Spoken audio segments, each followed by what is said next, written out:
September 1st, 1967. Achach Women's Prison, Bavaria, West Germany. Early morning. A prison guard walked down the corridor doing routine checks, the same as every other morning. She reached cell number and stopped. Through the small window in the door, something was wrong. She called for help.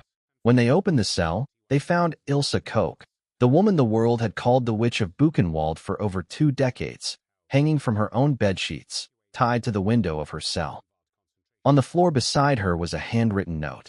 It read, "Death is a release for me. There is no other way." She was 60 years old. She had spent 22 years in prison cells across 2 different countries, convicted twice, acquitted once, tried 3 separate times, and she died alone in a cell in Bavaria, never having faced the full weight of what she had been accused of, and never having answered the one question that had followed her name for decades: whether it was all true.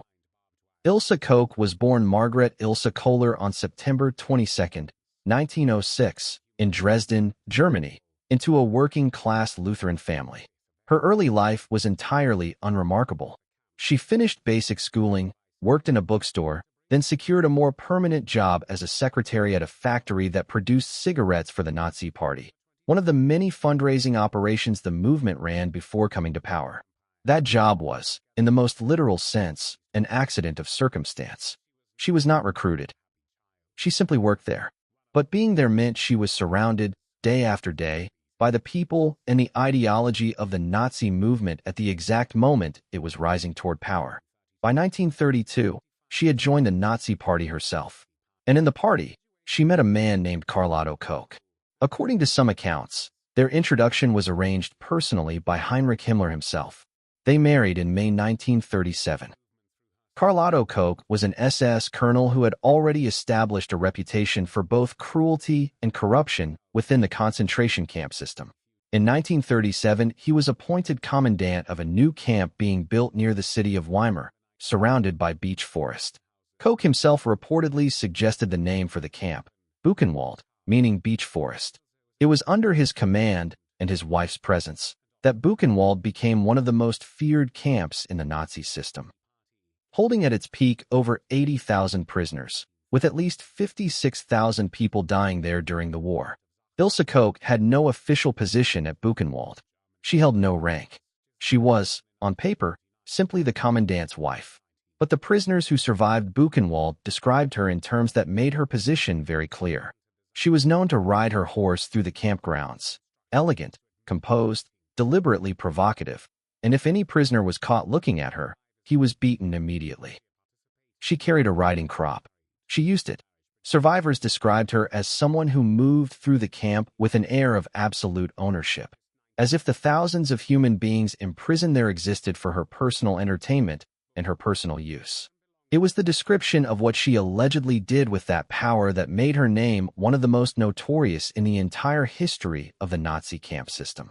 The allegations against Ilse Koch centered on one specific, almost unimaginable claim. Survivors testified that she had developed a particular fascination with prisoners who had distinctive tattoos on their skin. According to this testimony, prisoners with tattoos that caught her interest were selected, removed from the general population, and killed. And their skin, with the tattoos intact, was allegedly used to produce decorative objects.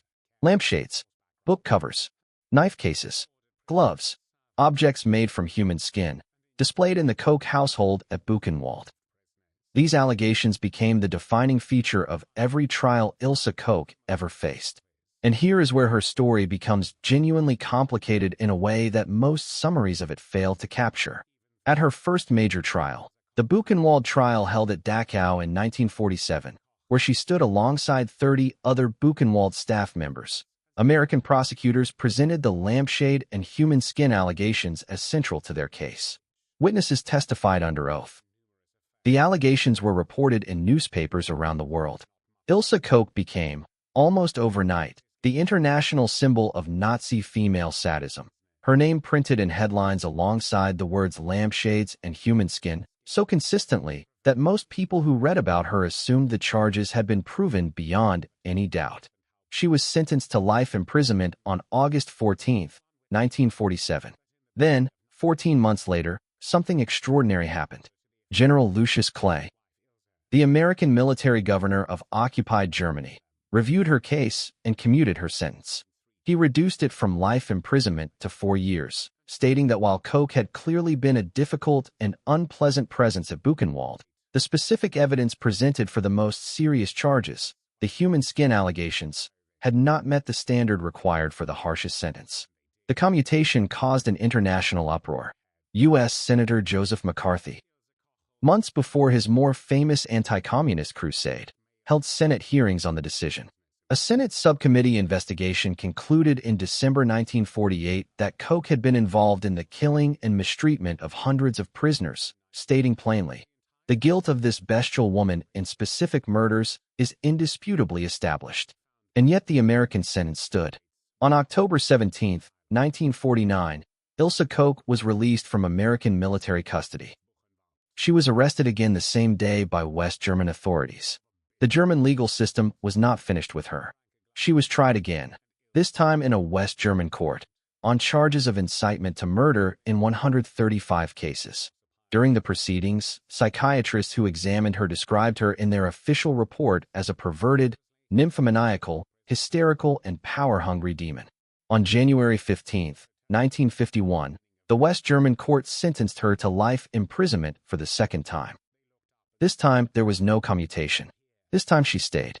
She spent the next 16 years in Achach Women's Prison in Bavaria. During that time, she gave birth to a son, conceived while she was in American military custody, with the father's identity never publicly confirmed. The child, named Uwe, was raised outside the prison. In the mid-1960s, Uwe, now a teenager, discovered who his mother actually was and what she had been convicted of. He visited her in prison.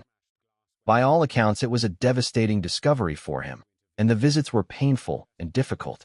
In the final years of her imprisonment, those who had contact with her described Ilse Koch as increasingly unstable, reportedly experiencing delusions, becoming more withdrawn and paranoid.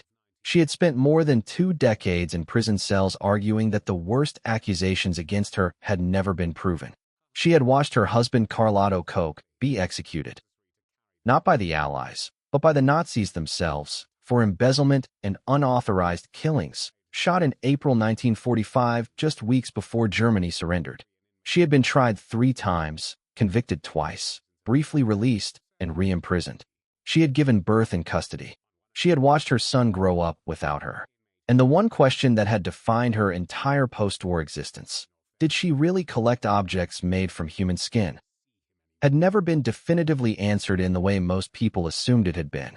On the night of August 31st going into September 1st, 1967, Ilse Koch tore her bedsheets into strips and fashioned a rope.